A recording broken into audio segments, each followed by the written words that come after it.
নিজেকে মানুষের মতো মানুষ গড়া যেতে হবে। এখানে কয়দিন থাকবো? 60-70 বৎসর। 60-70 বৎসরই তো থাকবো, এর বেশি থাকতে পারবো না। আল্লাহকে মানি আর না মানি, আল্লাহর কাছে ফিরতে হবে। এটাই চিরসত্য। আজ হোক আর কাল হোক, আল্লাহর কাছে ফিরা যেতে হবে। যে আল্লাহ অস্তিত্ব দিছেন, 24 ঘন্টা সুরক্ষিত করতেছেন। 24 ঘন্টা আমাদেরকে সুরক্ষিত করতেছেন, অক্সিজেন দিয়ে সুরক্ষিত করতেছেন, প্রত্যেকটা জিনিস দিয়ে সুরক্ষিত করতেছেন। ওই আল্লাহর কাছে ফিরা যেতে হবে। ওই আল্লাহর দাবি, তোমাকে মানুষ হিসাবে আমি দেহগতভাবে তোমাকে আমি মানুষ হিসাবে অস্তিত্ব দিছি, তুমি আত্মাগতভাবে, ভিতরগতভাবে, বাস্তবগতভাবে তুমি মানুষ হয়ে আমার কাছে আসো, যেন সমগ্র সৃষ্টি তোমাকে সালাম দেয়। এমনকি আমি আল্লাহ তোমাকে সালামের মালা পড়ায় দিই। সালাম কওলাম মির রব্বির রহিম। কোরআন এটাই বলে, আল্লাহ সালামের মালা পড়াবে, সমগ্র সৃষ্টি যেন সালাম দেয়। বাস্তব সত্য এটাই। যারাই নিজেকে মানুষের মতো মানুষ বানাইছেন, বেলাল কৃতদাস ছিল বটে, কিন্তু নিজেকে মানুষের মতো মানুষ বানাইছেন বিদায় জমিনে চললে জান্নাতে পদধ্বনি হতো। নবীর কাছ থেকে দূরে সরে গেলে স্বপ্নে যায় ডাইকা নিয়ে আসতেন। ফেরাউনের কৃতদাসীর কবর থেকে এখনো সুগেরান বাহির হয়। রাবিয়ার নামটা এখনো আমাদের মনে মনে লেখা আছে। রাবিয়া বসরির নাম 1000 বছর আগে রাবিয়া চলে গেছে। একটা মহিলাই তো, কোনো পুরুষ তো না, কৃতদাসী তো ছিল, কোনো রানী তো ছিল না। বাড়িটা তো আমি 6 বার দেখা আসছি। রাবিয়ার বাড়ি তো আমি 6 বার দেখছি। বেলাল রাদিয়াল্লাহু তাআলা আনহুর বাড়ি তো আমি 6 বার দেখছি। আমি তো দেখা আপনাদেরকে বলতেছি। কৃতদাসী তো ছিল, কৃতদাসী তো ছিল। ফেরাউনের কৃতদাসী তো ছিল। ফেরাউন তো কোনো বুজুর্গ ব্যক্তি ছিল না। সত্য এটাই। আসেন, চলে যেতে হবে। কথা লম্বা করলে অনেক লম্বা হয়ে যাবে, আর লম্বা কথা মনেও থাকে না। আমাদের মেমোরিও এখন ছোট হয়ে গেছে। সারাদিন দুনিয়া ভাবতে ভাবতে রাগ হয় না, রাগ হয়ে যাবেন। এই মজমার ভিতরে একজনও নাই যে মাসে না বৎসরে 1 মিনিট বৈশা নির্জনে ভাবি, যেটা বাবা উচিত ছিল, যেটাকে আল্লাহওয়ালারা মোরাকাবা বলে, বাবা উচিত ছিল। যে কোনো মুহূর্তে তো চলে যেতে পারি, কিন্তু প্রস্তুতি কতটুকু নিলাম। দাঁড়াইতে হতে হবে আল্লাহর সামনে, কিন্তু এই চেহারা নিয়ে কি করে দাঁড়াবো? 1 মিনিটের জন্য তো বৎসরে ভাবি না। রাগ হয়ে গেলেন? হতে পারতো এই ভাবনা আমার ভিতরে বিকাশ ঘটায় দিত। বিকাশ আবার মনে করেন না টাকা পাঠানো, আসলে বিকাশ তো ছিল ওইখানে, এটা এখন উল্টা জায়গায় সেট হয়ে গেছে।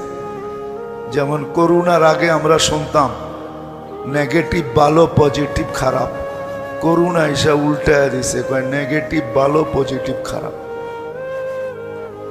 নেগেটিভ, আগে তো শুনতাম নেগেটিভ কি খারাপ, পজিটিভ। করোনা এসে উল্টায় দিছে না। এখন বিকাশ টাকার ওইখানে চলে গেছে, টাকা পাঠানোর ওইখানে বিকাশ চলে গেছে। আসলে বিকাশ শব্দটা ছিল ভাবনার জায়গায়। মানুষ যখন ভাবে তো তার ভিতরে বিকাশ ঘটে। আমরা যদি 1 মিনিটের জন্য ভাবতাম তাহলে বিকাশ করত। আমি 2-1টা উদাহরণ আপনাদেরকে দেখাই, সত্য এটাই।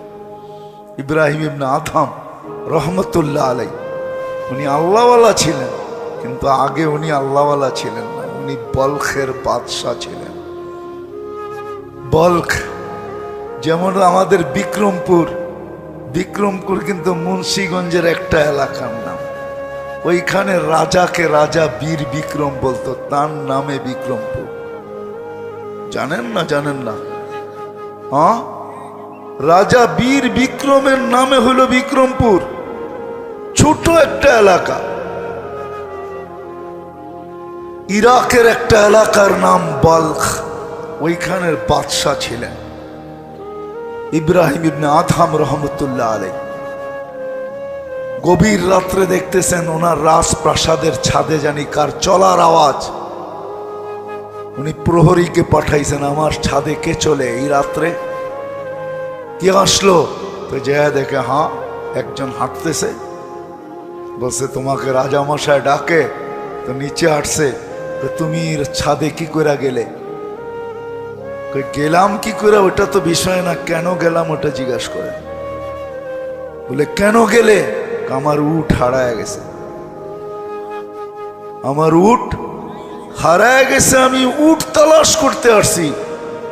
মাথা ঠিক আছে, উট তালাশ করবে তুমি জঙ্গলে, উট তালাশ করবে মরুতে, উট রাজপ্রাসাদের ছাদে কি করে আসলো? আমার মাথা নষ্ট হয় না, আপনারটাও নষ্ট। তো বলে কি কইরা? প্রতাপশালী থাকলো আদবওয়ালা ছিল। কি কইরা? কি কইরা? আমি যদি ছাদে উট টোকায় না পাই তো আপনি রাজপ্রাসাদে বসে আল্লাহ পাবেন কি করে? আমাকে বোঝান। এক কথা বলতে দেরি, জীবন চেঞ্জ হতে দেরি হয় না, বিকাশ ঘটে গেছে, বুঝা ফেলছে। সকালে ছাড়ছে, জঙ্গলে চলে গেছে, বাকি জীবন জঙ্গলে কাটায় দিছে। আজকে যত আল্লাহওয়ালারা আছে, যত দিনদার মুসলমান আছে, ইব্রাহিম ইবনে আদহামের নাম নিতে দেরি, রহমতুল্লাহ আলাই বলতে দেরি করে না। এক কথায় চেঞ্জ, এক কথায় চেঞ্জ, এক কথায়। ইসলামের ইতিহাসে এক রাজা ছিল, রাজা ইয়াজিদ বিন মুহাল্লাব। ইতিহাস খুঁজলে পাবেন, ইসলামী ইতিহাস খুঁজলে পাবেন। ইয়াজিদ বিন মুহাল্লাব এক শব্দে জিন্দেগি চেঞ্জ। মালিক ইবনে দিনার রহমতুল্লাহ আলাইহি দাঁড়ায় ছিল একদিন উঁচা জায়গায়, আর রাজা বাড়ির থেকে বাহির হইতেছিলেন সৈন্য সামন্ত্র নিয়া। তো যখন ওনার কাছাকাছি আসছেন তো উনি একটু বেঁকা চোখে দেখছেন, বেঁকা চোখে। কার বেঁকা কইরা? একটু চোখটা বেঁকা কইরা দেখছেন। অনেক সময় হয় না, আমাদের যুবকরাও দেখবেন, ওর দিকে যদি একটু ভালোভাবে না তাকান তো জিজ্ঞেস করে, চাচা এরম করে দেখেন কেন? ঠিক না? হ্যাঁ, আবার অনেকজনে তো অনেক কিছু বইলেও ফেলে, ঠিক না? তো মালিক ইবনে দিনার রহমতুল্লাহ একটু বেঁকা চোখে দেখছে, তো ইয়াজিদ বিন মুহাল্লাব ডাকছে, তুমি এরকম তাকাইলা কেন? আমাকে চিনো না? আমি আপনার চেয়ে আপনাকে ভালো চিনি, আপনার চেয়ে আপনাকে ভালো চিনি। তো বলছে, আমি আমাকে তুমি আমার চেয়ে ভালো চিনো কি করে? এটা কি করে সম্ভব যে আমার চেয়ে আমাকে তুমি ভালো চিনো? হাসতেছে আর বলতেছে, আমা কানা আউয়ালুকা নুতফা, আপনার শুরুটা একটা দুর্গন্ধময় বিদঘুটে নিকৃষ্ট পানির বীর্য ছিল না? বালা, অবশ্যই। আখেরুকা জিফা, আপনি যখন মারা যাবেন তো ফুলন্ত ফাটন্ত দুর্গন্ধময় একটা লাশে রূপান্তরিত হবে না? বলছে বালা, অবশ্যই। বাইনাহুমা তাহমিলু কাদিরা, এর মধ্যে আর কি পেশাব পায়খানার একটা টুকরিয়া ছাড়া আবার কি? পেটের ভিতরে কি টুকরি চিনেন? হাজি চিনেন? হাজি, এটা তো মগো দেশের ভাষা, ঠিক না? চিনেন? পেশাব পায়খানাই তো ভরা এটার ভিতরে, আর কি? ইয়াজিদ বিন মুহাল্লাব দেখা কইছে, আরাফতানি হাক্কা, তুমি আমাকে চিনছো, আমার চতুর্দিকে যারা ঘোরে ওরা আমাকে চিনে না।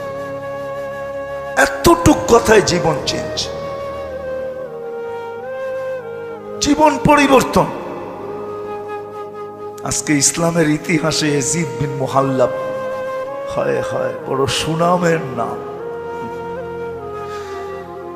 যে আর জীবনকে 3 শব্দে চেঞ্জ করে দিয়েছে। তারটা শুনলে তো আরো আশ্চর্য হবেন। মালিক ইবনে দিনার রহমতুল্লাহ আলাইহি ওলি ছিল না, দিনার ইবনে দিনার, আল্লাহ তাকে টাকার পাহাড় দিছিল, পাহাড়, সোনার টাকা। ওই যুগে দিনার সোনার টাকা ছিল। এক সময় রূপার মুদ্রা আমাদের দেশেও ছিল, ছিল না? বলে দিব কখন ছিল? হ্যাঁ, পাকিস্তান আমলে 1 টাকার কাঁচা টাকাটা এটা রূপার ছিল, এটা এখন 12 থেকে 1300 টাকা দাম একটা।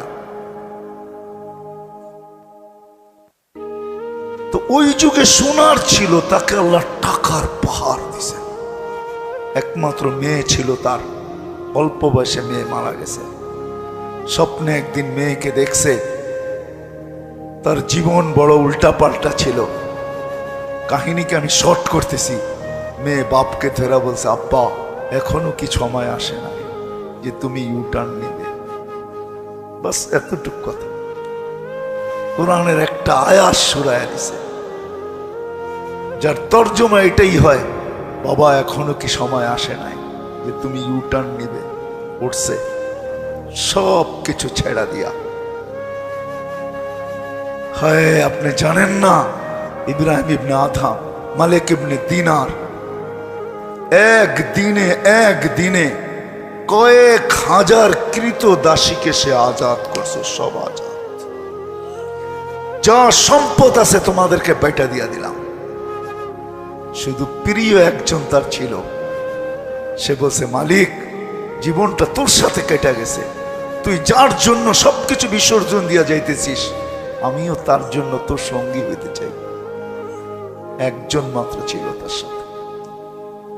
তো স্বপ্নে দেখা মেয়ের কথায় মালিক ইবনে দিনার, আপনি জিজ্ঞাসা করেন আল্লাহওয়ালাদেরকে, নামটা শুনতে দেরি, কাইপাও দাঁড়ায় যেতে দেরি করবে না, মালিক ইবনে দিনার।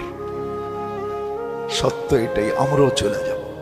আসেন, মানুষ মানুষ হিসাবে জন্ম নিলেই মানুষ হয় না, এটা তো গঠনগত মানুষ হয়, খাতায় কলমে হয়, মানব সমাজে হয়। কিন্তু আল্লাহর কাছে নিজেকে মানুষের মতো মানুষ করতে হয়। কিভাবে করব, কতটুকু সময় লাগবে, এটা তো আমি প্রথমেই দেখাইলাম। এই উম্মতের জন্য বেশি লাগবে না। এই উম্মতের উপরে আল্লাহ বড় মেহেরবান, বড় দয়ালু, বড় ভালোবাসেন। শুধু আল্লাহ বাসেন না, আল্লাহর রাসূলও ভালোবাসেন। নবীজি আমাদেরকে অনেক ভালোবাসেন। আপনি চিন্তা করতে পারবেন না উম্মতকে কতটুকু ভালোবাসে। কোরআনের সাথে আমাদের সম্পর্ক নাই তো? হায়, আমি তো আজকেও মাগরিবের পরে এক জায়গায় বলতেছিলাম যে এই উম্মত যদি কোরআন চিনত, তাহলে 31st নাইটে 2টা দল হইত। আবার সারারা কি বলে আল্লাহ জানে, কটা দল হইতো? এক দল বলতো 31st নাইটে যে 365 চিৎকার দিত সুবহানাল্লাহ আলহামদুলিল্লাহ বলা বলা। রোডে বাহির হইয়া সবাই জিজ্ঞাসা করত, আপনারা চিৎকার দেন কেন? আজকে আমাদের আমল নামায় 365 দিনে 365 কোরআন খতম লেখা হয়ে গেছে, আমি শুকরিয়ার চিৎকার দিব না তো দিব কে? কেননা সূরা ইখলাস 3 বার পড়লেই 1 কোরআন খতমের সওয়াব। ডেলি যদি 1 বার পড়ি তাহলে কয় খতম? 365 দিনে কয় খতম? 365 খতম। আপনি কোরআন না পড়তে জানেন তাতে কি আসে যায়? কোরআনের খতমের সওয়াব তো আর লেখা হইতেছে না। তাইলে আপনি খুশিতে নাচবেন না কেন? আপনি তো 31 নাইটে নাচতে পারেন আর বলতে পারেন আলহামদুলিল্লাহ, সুবহানাল্লাহ, আল্লাহু আকবার।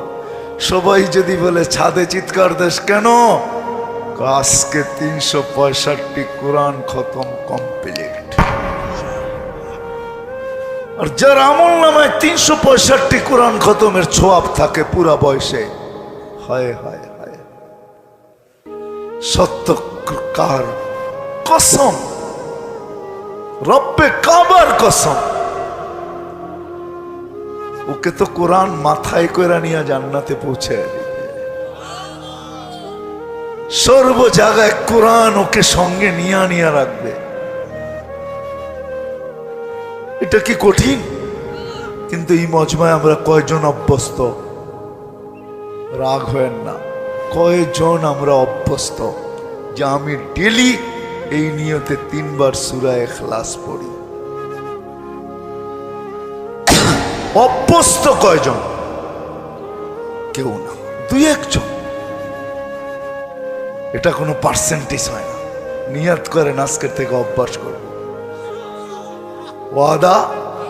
হ্যাঁ, কঠিন না সহজ?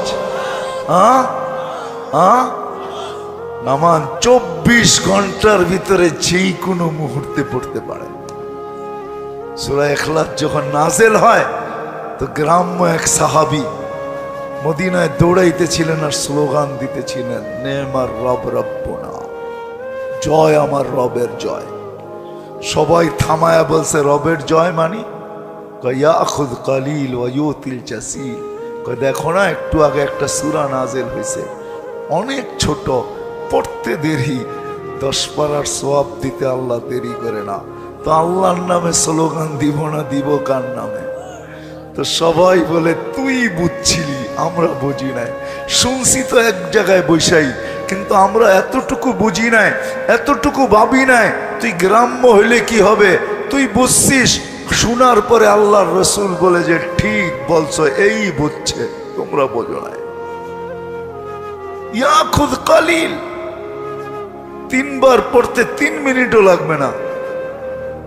কুল হুয়াল্লাহ যদি দ্রুত পড়েন 1 মিনিট লাগে না, 3 বার পড়তে 3 মিনিট লাগবে। 24 ঘন্টার ভিতরে পড়বেন, 1 কোরআন খতমের সওয়াব। বিদায় শেষ জায়গায় চলে আসেন। মানুষ মানুষ হিসাবে জন্ম নিলেই মানুষ হয়। রাগ হয়ে যায় না, লম্বা হয়ে যাবে। মনে হয় নাই এখানে বরগুনায়, মনে হয় কোনো বৃদ্ধাশ্রম নাই। আছে? হ্যাঁ, কিন্তু পটুয়াখালীতে মনে হয় আছে। পটুয়াখালীতে আছে, অধিকাংশ জেলা শহরে আছে। ও মানুষ কিরকম মানুষ, যেই মা 10 মাস পেটে নিল, কষ্টের স্তূপ দিতে দিতে হিমালয়কে ছোট করে দিল। হিমালয় মায়ের কষ্টের সামনে ছোট। রব্বে কাবার কসম, কোরআন বলে, ওয়াহনুন আলা ওয়াহনে। যেই মা রক্তকে দুধে রূপান্তরিত করে বাচ্চাকে পালল, যেই বাবা তার আত্মমর্যাদা সবকিছু বিক্রি করে সন্তানকে মানুষ করলো,